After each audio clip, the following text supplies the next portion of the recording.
आमचा बसचा प्रवास सुरू झाला होता। कन्नूर ते कलपेट्टा हे अंतर 84 किलोमीटरचे आहे आणि कलपेट्टापासून करपुजा हे 16 किलोमीटर। आपका नाम क्या है? पवन कुमार। पवन कुमार। और अभी हम कन्नूर से वायनाड जा रहे हैं, तो वायनाड कितना दूरी पे है? Total Kannur to Wayanad 100 kilometre. Wayanad जिल्हा हा केरळच्या नॉर्थ ईस्ट साईडला येतो। वायनाड जिल्ह्यातील कलपेट्टा हे शहराचे ठिकाण आहे। करपुजा हे ठिकाण कलपेट्ट्यापासून 16 किलोमीटरवर स्थित आहे। करपुजा ही नदी असून ही काबिनी नदीची उपनदी आहे। करपुजा विलेज रिसॉर्ट हे नदीलगत असून हे करपुजा नदीच्या शेजारी आहे। केरळ राज्य हे निसर्ग संपन्न असे राज्य आहे। टुरिझमसाठी सप्टेंबर ते मार्च हा काळ चांगला मानला जातो। एप्रिल मे मध्ये देखील येथील निसर्ग हा सदाबहारच असतो। येथील नारळाची झाडे आणि कौलारू घरे आपल्याला कोकणाची आठवण करून देतात। प्रांत बदलला की भाषा बदलते आणि खानपान देखील बदलते। मल्याळम ही केरळ राज्याची ऑफिशियल लँग्वेज आहे आणि लक्षद्वीपची देखील ही आहे। त्याचबरोबर मल्याळम ही भाषा तामिळनाडू आणि कर्नाटकच्या काही भागात देखील बोलली जाते।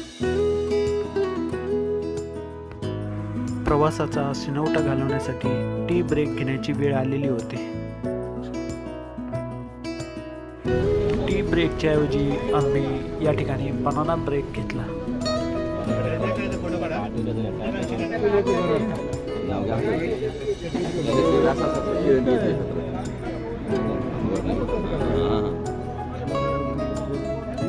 खाली केळ खाणारे लोक केळीची थोडी माहिती घ्यावी महाराष्ट्रात त्याच्याबद्दल काय आपल्याला प्रयोग करता येईल का बघता येईल। अरे वा, क्या बात आहे। तुम्ही काय बोलता? संशोधन व्हायला पाहिजे आणि ही केळी आपल्याकडे पण यायला पाहिजे। अतिशय उत्कृष्ट केळी आहे, तिची साईज चांगली आहे। बनाना ब्रेक घेतल्यानंतर प्रवास पुन्हा सुरू झाला। केरळ ही देवभूमी असून भारतातील सर्वात जास्त हिरवाईने नटलेले राज्य म्हणून केरळचा उल्लेख केला जातो। 1 नोव्हेंबर 1956 रोजी केरळ राज्याची स्थापना झाली।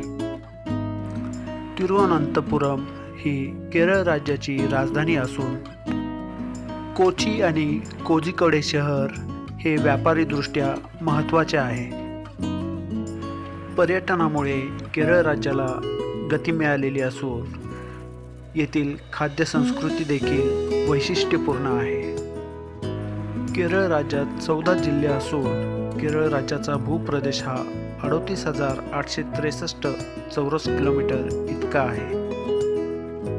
सृष्टी सौंदर्य पाहायला आणि आयुर्वेदिक उपचारांसाठी देश आणि विदेशातून हजारो प्रवासी केरळ राज्याला भेट देतात। पर्यटनाच्या बाबतीत भारतातील दुसऱ्या क्रमांकाचे राज्य म्हणून केरळ राज्याचा उल्लेख केला जातो। 2005च्या एका सर्वेक्षणात भारतातील सर्वात कमी भ्रष्ट राज्य म्हणून केरळ राज्याचा उल्लेख आढळतो।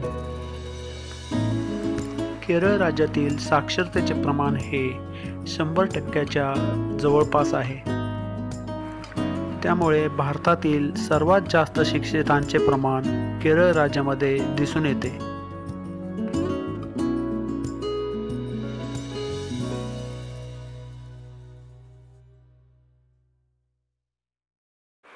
फायनली आपण करपुजा विलेज रिसॉर्ट या ठिकाणी येऊन पोहोचलो।